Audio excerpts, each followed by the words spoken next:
Assalamualaikum warahmatullahi wabarakatuh. Ihdinas siratal mustaqim.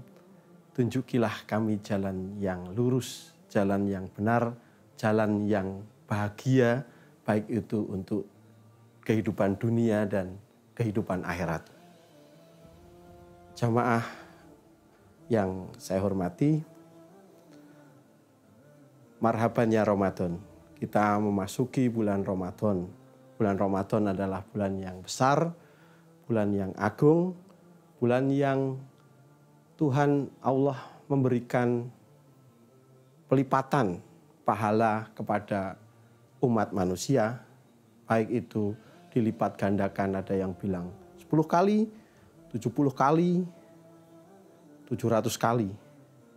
Oleh karena itu, kita harus memanfaatkan bulan Ramadan ini dengan cara yang sebaik-baiknya.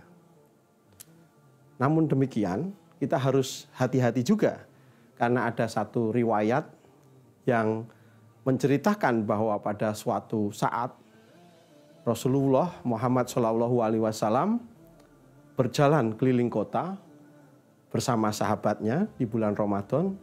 Beliau mendapati seorang tuan, seorang juragan perempuan dengan budaknya.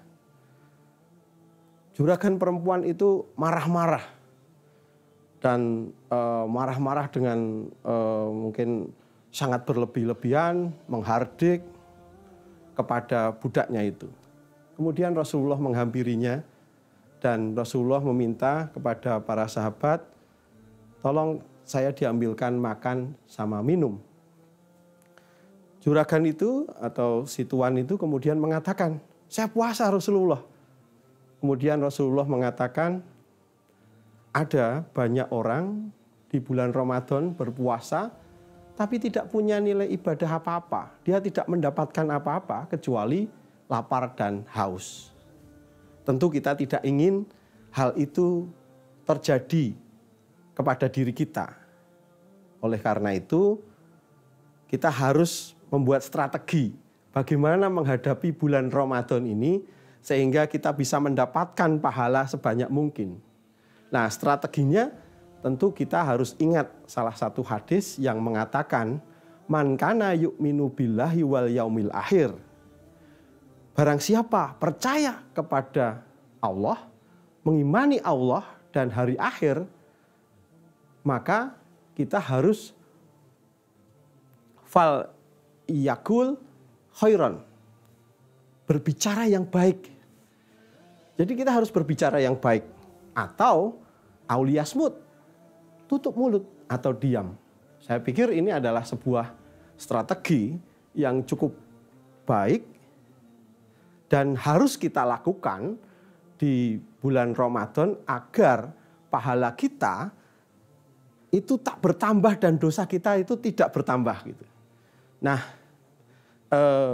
saya pikir di era sekarang ini kalau kita berbicara atau menyampaikan sesuatu, itu kan di era media sosial ini, di era 4.0 atau ada yang bilang malah 5.0, itu kita tidak lagi tidak hanya menggunakan mulut saja ya, tidak menggunakan lisan kita saja, tapi menggunakan jari-jari kita ini.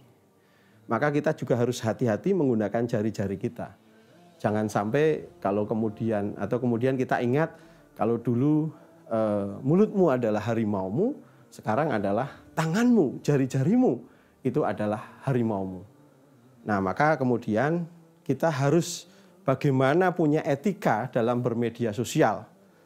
Karena ada survei dari Microsoft tentang indeks civilization digital yang kemudian menggolongkan masyarakat di Indonesia itu ternyata masuk urutan 29 dari 32 negara.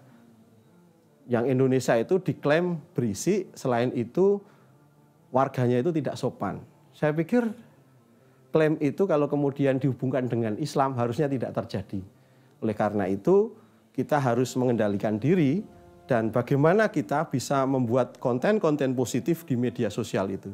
Jangan sampai yang kita upload itu adalah konten yang negatif. bagaimanapun kita harus ingat bahwa jejak digital itu sulit dihapus. Maka dari itu, mari saya pikir di bulan Ramadan kita tidak boleh hanya diam saja atau tidur, kalau bisa kita itu tadi berkata yang baik dengan mengupload konten-konten yang bagus. Karena kalau kita mengupload konten-konten yang bagus dan itu bisa disebar di seluruh gadget orang Indonesia, saya pikir itu nanti akan menjadi amal jariah bagi kita. Sehingga pahalanya meskipun kita hanya membuat satu, tapi pahalanya terus-menerus datang kepada kita.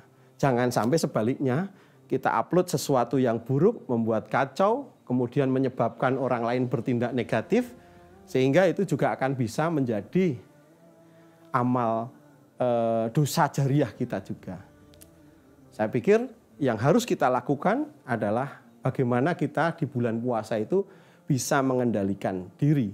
Dan tentu kita harus berdoa, ihdinas siratal mustaqim, semoga Tuhan selalu menunjuki kita jalan yang lurus, jalan yang benar dan membahagiakan. Itu saja dari saya, ada salah mohon maaf. Assalamualaikum warahmatullahi wabarakatuh.